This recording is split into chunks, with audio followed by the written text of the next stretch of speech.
Բարի երեկո հարգելի հետևորդներ, եթերում ABC Newsroom-ն է, ես Աննա Սարգսյանն եմ։ Եվ այսպես, վերջին օրերին նոր թափ են ստանում պատերազմից հետո չդադարող մեղադրանքները բանակցային գործընթացի շուրջ։ Նիկոլ Փաշինյանը հայտարարում է, որ մինչև տարվա վերջ կհրապարակի բոլոր բանակցային փաստաթղթերը, մեղադրելով նախկին նախագահներին, թե Ղարաբաղի հարցը օգտագործել են Հայաստանի պետականությունը խեղդելու համար։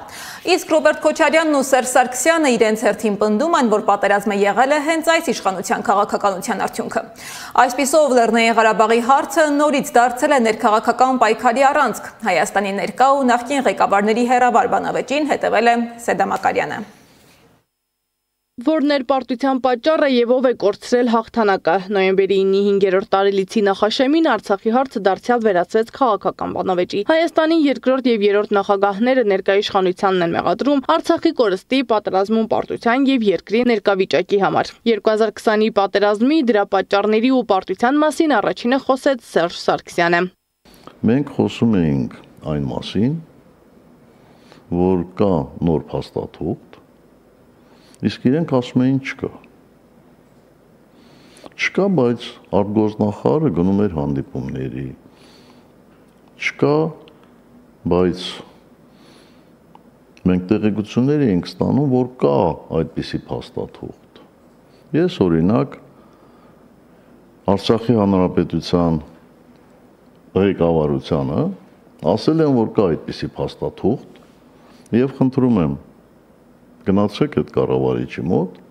եւ ասեք թող ձեզ ցույց տան այդ փաստաթուղթը։ Երրորդ նախագահը նշել է պատերազմի պատճառներից մի քանիսը, շեշտելով, որ դրանցից գլխավորը բանակցային գործընթացից հրաժարվելն էր։ Երրորդ հանգամանքը կայանում էր նրանում, որ ադրբեջանական եւ թուրքական հետախուզությունները շատ լավ տիրապետում էին մեր բանակում տիրող իրավիճակին եւ տեսնում էին, որ մեր բանակի մարտունակությունը բավականին ընկել էր։ Հայաստանի երկրորդ նախագահ Ռոբերտ Քոչարյանն էլ հաջորդ օրն անդրադարձավ պատերազմի պատճառներին ու կորուստներին։ Նա կտրականապես հերքեց, թե երբևէ բանակցել է Մեղրին կամ Արցախը հանձնելու մասին։ Ըստ նրա, իր բանակցած տարբերակը թույլ էր տալիս պահպանել Արցախը Մեղրին առանց կորցնելու, եւ այդ բանակցային տարբերակից հրաժարվել է Նիկոլ Փաշինյանը։ Նիկոլ Փաշինյանը հետևողականորեն հրաժարվում էր այդ կետի կատարումից։ Ոչ հիշեք։ Հետևողականորեն հրաժարվում էր այդ կետի կատարումից եւ այդ հրաժարվելը բերեց նրան, որ Լաչինի միջանցքը փակվեց եւ ավարտվեց ամեն ինչը Արցախի կորստով։ Երկրորդ նախագահն ասում է, պատերազմի անխուսափելիությունը կանխազգում էր պատերազմից դեռ 1 տարի առաջ, նկատելով Փաշինյանի վարած քաղաքականությունը։ Ամեն ինչ արվում է պատերազմ հրահրելու համար։ Նայեք, երևի ձեր հարցի մի քիչ այլ ձևակերպումը հետևյալը կլներ, ինչու սկսեց պատերազմը։ Չէ՞, երևի սա է։ Չոր մնացորդում։ Առաջի հերթին դա բանակցային գործընթացի ձախողումն էր։ Պատերազմի անխուսափելիությունը զգացել է նաև Սերժ Սարգսյանը, երբ ակներև էին զինված ուժերում առաջացող խնդիրները։ 18-ի արդեն երկրորդ կեսին տեսնում էի, 19-ին տեսնում էի, 20-ին համոզվում էի եւ արդեն 20 թվականի օգոստոսին ես հայտարարեցի մեծ ասուլիսի ժամանակ,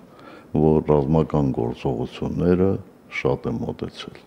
Երկու նախագահներն էլ պատերազմի պատճառների մասին համակարծիք են, բանակցություններից հրաժարում, անպատասխանատու հայտարարություններ։ Միաժամանակ նրանք մերժում են Փաշինյանի պնդումները, թե իրենք են պատասխանատու կորուստների համար։ Ի պատասխան Նիկոլ Փաշինյանը գրառում է արել պնդելով, թե այս հարցազրույցները եւս մեկ անգամ ապացուցում են երկրորդ եւ երրորդ նախագահները Ղարաբաղի հարցը օգտագործել են որպես Հայաստանի վզին գցած թոկ։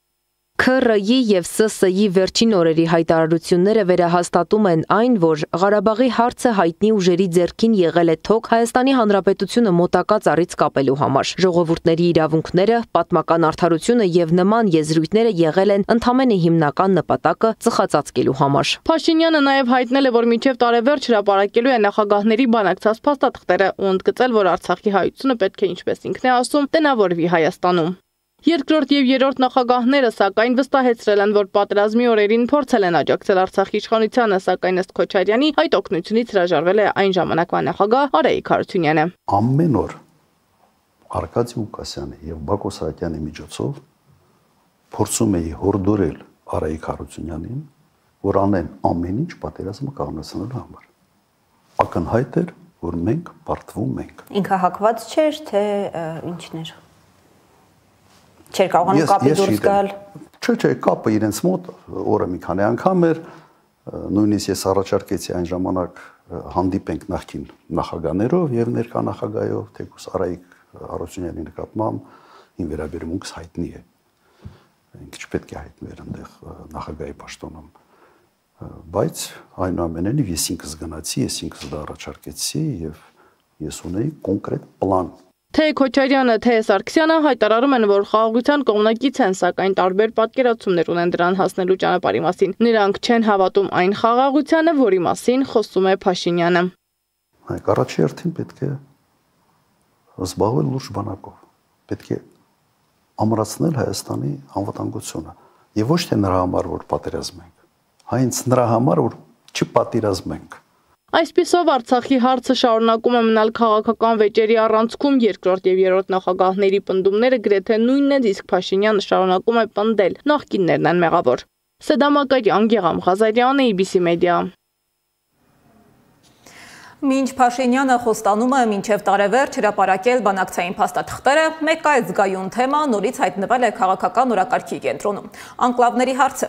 Նիկոլ Փաշինյանը հայտարարում է, որ սահմանազատման արդյունքում Հայաստանին պետք է վերադարձվի Արցվաշենը եւ մյուս օկուպացված տարածքները, սակայն այդ խոստումը միաժամանակ նոր հարց է առաջացնում։ Իսկ Նիկոլ Փաշինյանի խոստումը նշանակում է արդյոք, որ Ադրբեջանին էլ պիտի հանձնվեն Տիգրանաշենը, Վերին Ասկիպարան, Սոֆուլուն եւ Բարխուդարլուն։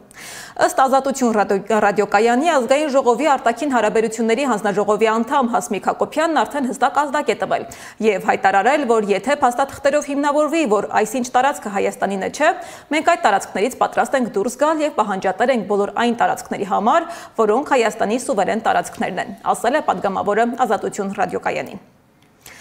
Այսինքն իշխանության մակարդակով արդեն հնչում է պատրաստակամություն դուրս գալ այն տարածքներից, որոնք փաստաթղթերով կհամարվեն Ադրբեջանի սեփականություն։ Եվ սա այն դեպքում, երբ ընդամենը ամիսներ առաջ վարչապետը ինքը հայտարարում էր, Հայաստանում դե յուրե ադրբեջանական անկլավներ չկան։ Իսկ մինչ քննարկում են սահմաններն ու անկլավները, ներքին էներգետիկ ոլորտում նույնպես առանցքային գործընթացներ են ընթանում։ Հանրային ծառայությունները կարգավորող հանձնաժողովը պատրաստվում է դադարեցնել գործարար Սամվել Կարապետյանին պատկանող Հայաստանի էլեկտրական ցանցերի էլեկտրաէներգիայի բաշխման լիցենզիան։ ՀԾԿՀ-ն պնդում է, թե հետի ժամանակավոր կառավարիչը ներկայացրել է նաև փաստեր, որոնց համաձայն ընկերությունը նախկինում զանգվածաբար ոչ ճշմարիտ տվյալներ է ներկայացրել հանձնաժողովին, ինչի արդյունքում սխալ են գնահատվել բաշխման ցանցի ընթացիկ վիճակը, հոսանքի ընդհատումների իրական քանակը, կորուստների մեծությունները եւ այլն։ Իշխող քաղաքացիական պայմանագիր խմբակցության կողմից էներգետիկայի մասին օրենքում հուլիսին կատարած փոփոխությունները ենթադրում են, որ ՀԵՑ-ը պետք է ճանաչվի հանրային գերակաշահ, գնահատվի ընկերության արժեքը, ապա փոխհատուցում տրամադրվի ընկերության ներկա սեփականատիրոջը։ ՀԾԿՀ-ի որոշման նախագիծը նաև սահմանում է, որ հետի կառավարիչ է շարունակելու մնալ ԿՊԱ-կան Ռոմանոս Պետրոսյանը։ Տեղափոխվենք Վաղաշապատ, որտեղ նախընտրական ակտիվ քարոզարշավ է ընթանում։ Յուրաքանչյուր թեկնածու իր ծրագիրն է ներկայացնում, իսկ քաղաքացիները լիահույս են, որ ի վերջո որևէ մեկը իսկապես կլուծի քաղաքի խնդիրները։ Իսկ ինչ խնդիրներ կան Վաղաշապատում։ Քաղաքում հարցախույզ է արել իմ գործընկեր Սեդամակարյանը։ Համայնքն ինչ խնդիրներ ունի, որոնք օրհասական են եւ պետք է շատ արագ լուծել։ Խնդիրների մասին շատ են խնդիրները, որ մեկը, նայ։ Սա կենտրոնական փողոց է։ Էլ սրանից այն կողմի չա լինում։ Ու հիմա չեմ կարող տենց թվարկել, բայց շատ են։ Մասսայական միջոցառումները շատ քիչ է։ Ասենք, որոնք կարող են երիտասարդությանը ընդգրկել, ավելի աշխույժ, ավելի հետաքրքիր դարձնել քաղաքի կյանքը առօրյան, կամ եթե ինչ էլ որ արվում է, այդ այն մակարդակի չի։ Երևի 60 տարի առաջվա ինչ որ մակարդակ է պահպանվում։ Երբեմն խնդիրը բարձրացնում ես, ասում ես ծրագրում ունենք դա։ Հələ մտեք շենքերը։ Մենք սպասարկման վարձ ենք տալիս, անի ավերակ։ Էլ չեմ ասում էլեկտրական լարերը սարդոստային։ Շատ կարևոր է առաջիկա ընտրություններից, թե ով կանցնի եւ ինչպես տրամադրված կլինեն ղեկավարելու։ Առաջերտին հարձակվող շները, որ շատ են, շատ։ Այսինքն ոչ միայն մարդկանց վրա են հարձակվում, այլ մեքենաների վրա են գալի մտնում ավտոյի տակ, փողոցում շատ են։ Ասֆալտն էլ, այս ասենք երևացող փողոցները որ կա, դա ոնց որ ասած ցույց տալու համար ասֆալտել են, բայց այն խորքի փողոցները ոչ մի բան ասֆալտա չկա։ Դուք բոլորդ էլ կարա գնաք, նայեք։ Թող այս ընտրություններից առաջ այդ ամեն ինչը չարվի, այս սա արվում ընտրությունների համար, թող արվի նախքան այդ, դրանից հետո, որ հիմա պիտի ընտրվի, ով ուզում ընտրվի, այնպես մարդ ընտրվի, որ ասենք նայի քաղաքին, մեր սուրբ քաղաքին, մեր էջմիածնին, որ ոչ թե ինչ որ ընտրվելու համար այդ ամեն գործողությունները արվեն, այլ արվեն սրտանց։ Մեծ խնդիրը չունենք խմելու ջուր, չունենք գազ, որ գազը տան դիմացով անցնում է, դիմում ենք, մեզ ասում են հարևանի հետ լեզու գտի, հարևանի հետ քաշի։ Անկեղծ ասած չգիտեմ, նկուղների խնդիրը, ջրեր լցված է նկուղներում, շենքերի նկուղներում։ Ինչ կուզեք փոխվի քաղաքում։ Մաքրությունը ավելի շատ լինի, ինչ ասեմ, բայրկից տանք, ինչ ասեմ։ Կանայոց չասալ։ Ինչ ասեմ, ամեն ինչն է խնդիրը, ամեն ինչը, մենակ վաղարշապատի մասին չի խոսքը, ուղղակի Մենակ վաղարշապատում ջրի խնդիր, գազի, ասֆալտի, հոսանքի ինչի խնդիր կա։ սովորել ենք սենց ապրելում, խնդիրները չենք նկատում, սովորել ենք։ Էպիսի հարց տվեցիք, որ մի անգամից պատասխանել չեմ կարողանում, խնդիրները այնքան շատ են, որ լուծվողն են։ Այո, շներն են, ասֆալտն է, բարեկարգումն է, փողոցների, բակերի, նաև, որ լինեն նստարաններ, հանգստյան գոտի լինեն, հանգստանան։ Հավանական թափառող շների հարցը Եվ դեմոկրատությունը ոնց որ թե անում են բնությունը էլի։ Ինչ խնդիր չկա, լիքը մենակ այդ թափառող շները հերիք են մեզի, մեր երեխեքին, առավոտը տար դպրոց գնաբեր կամ մանկապարտեզ, չգիտենք, թող մի բան անեն, վախենում ենք։ Ասֆալտեր են, զերո շենքն են, բայց կես ասֆալտել են, կեսը թողել են, զիպիլի արկղները, մի հատ ընդ բերին, նորից դրին, նորից տարան, Շատ է արկղների մար են բողոքում։ Կամուրջը ստեղծեն, որ կամուրջ չկա, որ անցնեն։ Քույրիկս տեղից պատկերացա չեմ կարում իջնեմ։ Նորմալ կա։ Եմ գնում գալի ոտներ սելացամ, չեմ կարում ցածով եմ գալի քանդած։ Միած շենք որ գնասես, պետքա պտտվեն նոր գնա։ Մինչ քաղաքացիները խնդիրներն են թվարկում, դատարանը որոշում է կայացրել Գեղակերտի դպրոցի ԿՊԱ-ական տնօրեն Անուշ Համբարձումյանի գործի վերաբերյալ։ Նրա նկատմամբ դատարանը խափանման միջոց է ընտրել տնային կալանքը եւ բացակայելու արգելքը։ Ավելի վաղ քննիչը միջնորդել էր Համբարձումյանին կալանավորելու համար, սակայն դատարանը որոշել է սահմանափակվել տնային կալանքով։ Հիշեցնեմ, որ Անուշ Համբարձումյանին ձերբակալել էին 3, նրանք կասկածում են բարեգործության անվան տակ ընտրակաշառք բաժանելու համար։ Մինչ դեպքը իրավական ընթացք կստանար, մեր նկարահանող խումբը Գեղակերտում հետքեր է որոնել։ Դպրոցի տնօրենը չի ցանկացել խոսել, սակայն իմ գործընկերները զրուցել են բնակիչների հետ։ Դիտենք ռեպորտաժը, տեսնենք ինչ են պատմել գեղակերտցիները։ Խոյ համայնքի Գեղակերտ բնակավայրում դպրոցի տնօրենը 60 աշակերտի օգնություն է բաժանել։ Այս օգնությունը այս մարդիկ տարին 5-6 անգամ ստանում են։ Նոր ասեցին 2-3 անգամ։ Շատ լավ։ Մարդ կա, որ նոր է։ Բայց դուք ինչ եք լծված այս աշխատանքին։ Որովհետև ես ՀԿ-ի նախագահ եմ։ Շատ լավ, բայց դուք նաև դպրոցի տնօրեն եք, այս պահին։ Նախընտրական շրջանում գտնվող համայնքում է աջակցությունը բաժանել տնօրենը։ Ասում է հրաժարվել չէր կարող, իր խղճի եւ մտքի բարձր զգացումով է առաջնորդվել ու համաձայնել բաժանել օգնությունը։ Մեզ հետ զրուցել չցանկացավ, ասաց թույլ տվեք օգտվել իմ հրաժարվելու իրավունքից։ Դասի էր, հետո մարզպետարան էր շտապելու։ Այցը կապ ունի արդյոք օգնություն բաժանելու թեմայի հետ։ Նորից օգտվեց պատասխանելուց հրաժարվելու իր իրավունքից։ Գեղակերտի բնակիչներից Սիրանը նախորդ տարի է ստացել կադրերում երևացող տոպրակների օգնությունը։ 5 երեխա, 4 թոռ ունի։ Նրանցից մեկին էր հասել աջակցությունը։ Սնունդն տարբեր սնունդներ էր։ Շաքարավազեր, պեսոկ, բաներ, յուղեր, վերմիշիլ, տենց բաներ էլի։ Քաղցրալ մենքներ կար մեջ են։ Համայնքապետարանի բակում կանգնած բնակիչներից մեկը, որ Արգիշտի Մեխակյանի քարոզարշավին մասնակցելու համար էր եկել, ասաց, որ դպրոցի տնօրենը նման նախագծերով հաճախ է հանդես գալիս։ Միշտ էլ օգտել է, այդի քաների իշ դպրոցի տնօրենը այլ է, միշտ էլ օգտել է։ Բնես չի որ ինքնին բաները։ Միշտ օգնել է։ Իմ հարևանների տարել է հանապահորեին, տարավ մի քիչ հեռու բարդ, տարավ զատիկ մանդատունն համապահորեին։ Սաղին էլ օգտել է, միշտ օգտել է, նես որ էդի չի վերաբերում ընտրությանից, 1000 միլիոն տոկոս ասնեմ, որ չի վերաբերում։ Բնակավայրի նախկին գյուղապետն ասում է, առաջին անգամ է աջակցության մասին լսում, երբևէ չի իմացել, անտեղյակ միայն նա չէր։ Հետո թե օգնությունը տավ ասել բադա։ Դեպի սուտ է, ես բան չեմ էլ լսել։ Երբևէ չի բադա։ Ինչ։ Ելքել է բաժանել, նո։ Ոչ, ես չեմ լսել ու չեմ էտիս, որ հանգարց օգնություն վերեմ բաժանեմ։ Ինչ արդյունք ունեն տվել, այս տեղակ չբացի, կավակ եմ։ Ասում են միշտ ինքը օգնություն է բաժանում գյուղացիներին։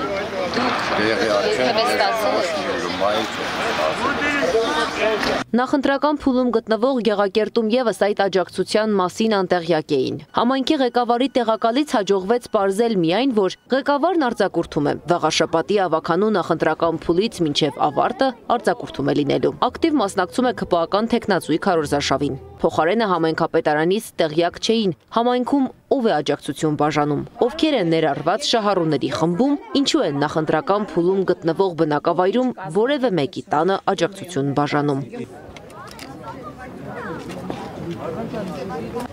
Տարածքային կառավարման եւ ենթակառուցվածքների նախարար Արմավիրի նախկին մարզպետ Դավիթ Խուդատյանն է, վաղաշաբաթի ավականու ԿՊԱ-ական թեկնածու Արգիշտ Մեխակյանն ու Խոյ համայնքի ղեկավար Լյուդվիգ Յայլոյանը։ Երեքն էլ արձակուրդում են։ Նրանք ովքեր աշխատում են չեն կարող առանց արձակուրդի քարոզարշավի մեջ լինել։ Խոսելով դպրոցի տնօրենի աջակցության մասին Խուդատյանն ասաց, որ տեղյակ չէ, քննություն կանցկացվի պարզելու հանգամանքները։ Դպրոցի տնօրեն Անուշ Համբարձումյանը, որ կանանց երիտասարդների եւ կրթություն հզորացման ՀԿ-ից է, ասում է տարեկան միլիոնավոր սոցիալական ծրագրեր են կատարում Խոյ համայնքում կամրջակ սոցիալ բարեգործական կազմակերպության տրամադրած օգնության հաշվին։ Այնպիսի ծրագրեր, որոնց մասին համայնքապետարանը տեղյակ չէ, բայց կան քաղաքացիներ, որոնք օգտվել են։ Անի Աբաղյան, Գեգամ Ղազարյան, ABC Media։ Իսկ Գյումրու քաղաքապետի փաստաբանը գլխավոր դատախազից բացատրություն է պահանջում Վարդան Ղուկասյանին բուժօգնություն չտրամադրելու վերաբերյալ։ Զարուհի Փոստանջյանը պնդում է, որ մոտ 22 օր իր պաշտպանյալը ապօրինի է գտնվում կալանքի տակ։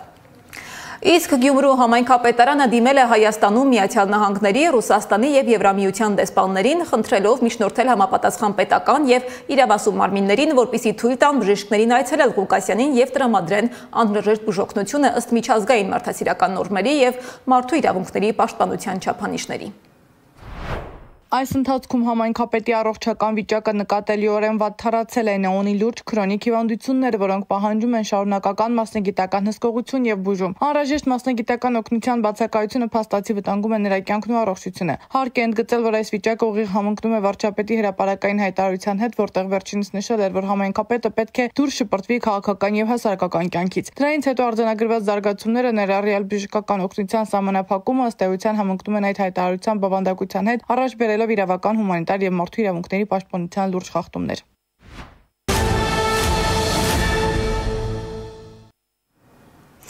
Սոցիալական թեմաներին անդրադառնանք։ 2026 թվականի հունվարից Հայաստանը կանցնի առողջապահության համընդհանուր ապահովագրության համակարգի։ Թվերով եւ խոստումներով ամեն ինչ հնչում է շատ լավ, ավելի մատչելի եւ արդար առողջապահական ծառայություն բոլորի համար։ Բայց որքան մոտենում է մեկնարկի օրը, այնքան շատ են հարցերը։ Պատրաստ է արդյոք համակարգը։ Պահպանվելու է սոցիալական արդարությունը եւ ինչ ազդեցություն կունենա նոր մոդելը քաղաքացիների եւ մասնավոր ապահովագրական ընկերությունների համար։ Սոցիալական արդարություն թե նոր բեր քաղաքացու համար, մանրամասները ռեպորտաժում։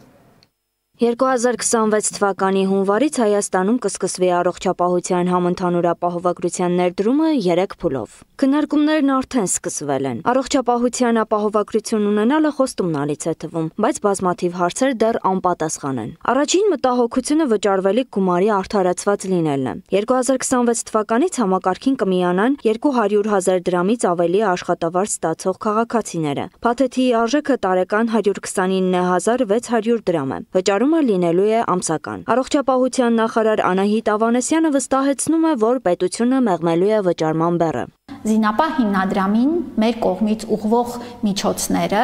մինչև 1 միլիոն դրամ աշխատավարձ ստացողների համար կվերանայվի, կդառնա 1000 դրամ եւ դրանից արդեն մնացորդային գումարները մենք այդ խնայողությունները կարող ենք ուղղել առողջության ապահովագրության համար։ Այս փաթեթը վերաբերելու է 1 միլիոն 600 հազար քաղաքացու, որոնք վերջին 183 օրերին ապրել են Հայաստանում, բայց պահպանված է արդյոք սոցիալական արդարության սկզբունքը։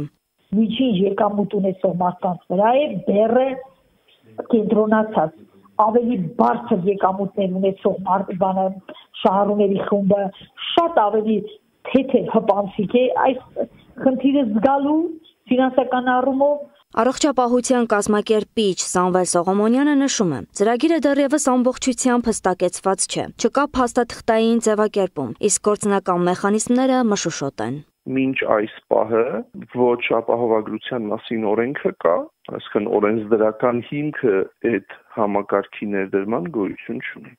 Եվ չկա նաև հստակ փաթեթը ծառայությունների, թե քաղաքացին, որը ապահովագրական ծածկույթ է ունենալու, ինչ այնուամենայնիվ ինչ ծածկույթ է ունենալու արտահիվանդանոցային եւ հիվանդանոցային ծառայությունների մատուցման շրջանակներում։ Նրա խոսքով պարտադիր առողջական ապահովագրությունը զգալի տարբերություն չի ստեղծի պետպատվերի համակարգի հետ, հատկապես 65+ եւ մինչեւ 18 տարեկան խմբերի համար։ Մինչև 18 տարեկան երեխաները այսպես թե այնպես ամբողջությամբ բուժօգնություն ստանում էին պետպատվերի շրջանակներում եւ այս առումով պարզապես պետպատվերի անունը փոխվել տրվել է ապահովագրություն։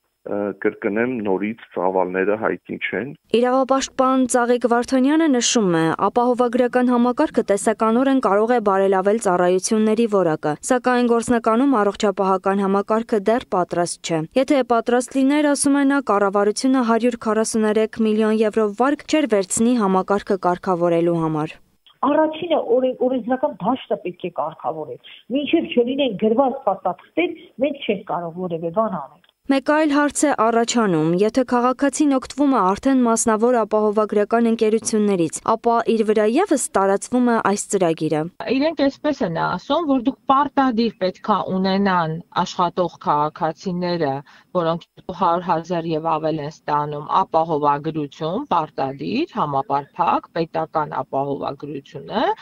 իսկ եթե իրենք ուզում են օգտվել այլ փաթեթներից, որոնք որ չի ծածկում այս պետական ապահովագրությունը, համապարփակ ապահովագրությունը, կարող են նաև կրկնակի ապահովագրվել մասնավոր ապահովագրական ընկերություններում։ Մասնագետները զգուշացնում են, եթե ծրագիրը ձախողվի, վնաս կկրի նաև մասնավոր ապահովագրական ոլորտը։ Եթե խնդիրներ առաջանան համակարգում, ապա դա բառից իմաստով կարող է բերել կոլապտորից վիճակ։ Արդյունքում մասնավոր ապահովագրական ընկերությունները կկարողանան ծառայություններ մատուցել միայն պետական հիմնական փաթեթից դուրս, սահմանափակելով իրենց օգտվողների շրջանակը։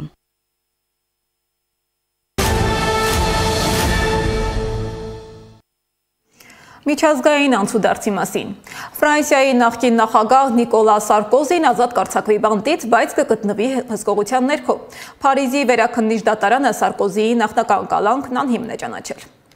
Իսկ Սիրիայի նախագահ Ահմեդ Ալ-Շարան պաշտոնական այցով Միացյալ Նահանգներում է։ Այսօր նա Սպիտակ տանը կհանդիպի նախագահ Թրամփի հետ, որի հետ կստորագրի համաձայնագիր, այդպիսով միանալով Միացյալ Նահանգների գլխավորած կոալիցիային, որը պայքարում է իսլամական պետություն ահաբեկչական խմբավորման դեմ։ Այցից մեկ օր առաջ ԱՄՆ պետդեպարտամենտը հայտարարել էր Ալ-Շարային եւ Սիրիայի ներքին գործերի նախարար Անաս Հասան Խաթաբին ահաբեկիչների ցուցակից հանելու մասին։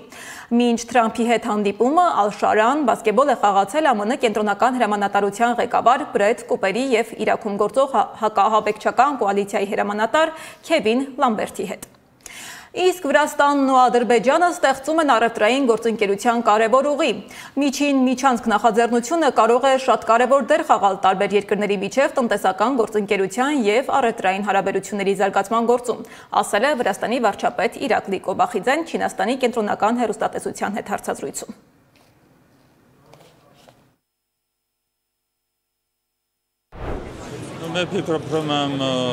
Չինաստանը, Կենտրոնական Ասիայի երկրները, Ադրբեջանը եւ Վրաստանը ստեղծում են տնտեսական կապերի եւ առևտրային գործընկերության շատ հետաքրքիր եւ կարեւոր ուղի։ Մենք շարունակում ենք հավատարիմ մնալ միջին կամ անդրկասպյան միջանցքի ամրապնդմանը։ Վրաստանը հուսալի գործընկեր է տարածաշրջանի բոլոր երկրների համար եւ մեր կարծիքով կարող է դրական դեր խաղալ գործակցության հետագա ամրապնդման գործում։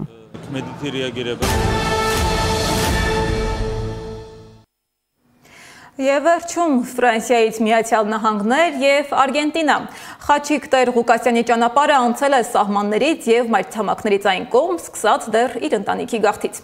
Ցեղասպանությունից փրկված ընտանիքում մեծացած Խաչիկ Տեր-Ղուկասյանը բանաստեղծություն է գրում 1984 թվականից, բայց որոշել է այսօր իր հազարավոր տողերը միավորել սահմանների վերնագրով ժողովածուում, ներկայացնելով ընթերցողին Հայաստանը և նրա պատմական հիշողությունը, այն սահմաններն անցնելով, որոնք փոխվում են, բայց ընդհանուր հիշողությունը մնում է անսահման։ Շնորհանդեսին մասնակցել է Անի Աբաղյանը։ Ֆրանսիայից Միացյալ Նահանգներ, հետո Արգենտինա, ապա նորից Եվրոպա։ Նա անցել է բազմաթիվ սահմաններ, բառի ուղիղ և փոխաբերական իմաստով։ Նրա ընտանիքում այդ ճանապարհը սկսվել է Արևմտյան Հայաստանից գաղթելուց հետո։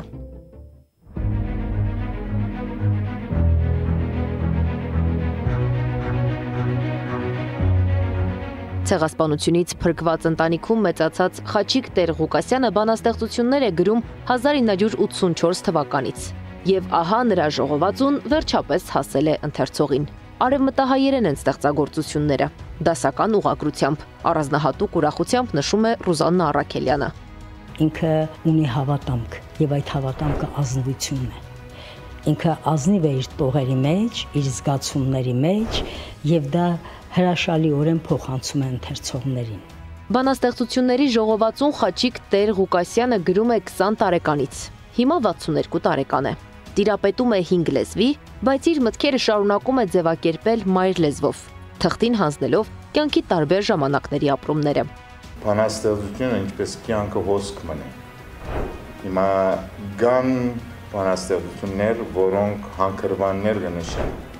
30 տարի կորնագանը հանքրվան մտնիշի։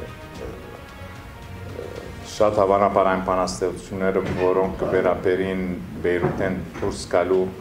հանքրվան մտնիշեն, բայց մենք որ հաստատվեցա այլևս Արգենտինա, այդ մեկը այլևս Արորիայի հոսքն էր։ Շատ հետաքրքիր է ստեղծագործության վերնագիրը։ Վերացական անսահմանելիություն։ Եվ որ Գրիգոր Բլդյանը, որ առաջին եղավ, այս առաջին բաժինը կոնի աչքի անցնելու, սավ չեմ սիրել խորակիր է սա։ Լավ սի, ինչն ենք, առաջին պարը չնչեցի, անսահմանելիություն, էլի չեղավ, անը անեցի, ությունը անեցի և մնաց սահմանելի։ Հիմա ինչն էր սահմանելի։ Սահմանելի։ Սփյուռքում սահմանները հաճախ են փոխվում, դրանք չափելի են, բայց ստեղծագործողի միտքը սահմաններ չունի։ Ուրը լալ։ Գտել եք հարցի պատասխանը։ Սփյուռքն է, կոնե իմ բանաստեղծության համար։ Եվ ոս պետք է հստակացնել, որովհետեւ հանկարծ սխալ չհասկացվի, սփյուռքան բաժան է, ուրեմն հայրենիքի հասկացողներն են։ Խաչիկի ձեռագիրը շատերին է ծանոթ, հատկապես սփյուռքը հայ գրականություն ուսումնասիրողներին։ Իսկ երբ նրան ճանաչող երկու հոգի հանդիպում են միմյանց, գիտեն, որ ունեն մեկ ձեռքբերում եւ ընդհանուր թեմա։ Անկեղծանում են գրականագետ ընկերները։ Ասած հետեւյալը։ Ես Խաչիկը ճանաչնամ։ Նայեց, ասած որուն նկատի ունիս, ասի Խաչիկ Տեր-Ղուկասյանը, ասած ես աղթի ճանչում եմ, և ողջագրուվեց եմ։ Չգա սկիզբ միան միջոց, որ կյանքը օրենք է դաժան, մահը ոչ իմացյալ, անմահություն, անիմաստ։ Անի Աբաղյան, Էդիկ Մալաքյան, Նոնա Գևորգյան, ABC Media։ Այս ժամի համար առանձնացրել էինք այսքանը, շարունակեք հետևել մեր հրապարակումներին, բայց չթողնելու համար ամենակարևոր ու թարմ լուրերը։ ABC լուրերի հաջորդ թողարկումը ժամը 21-ին է։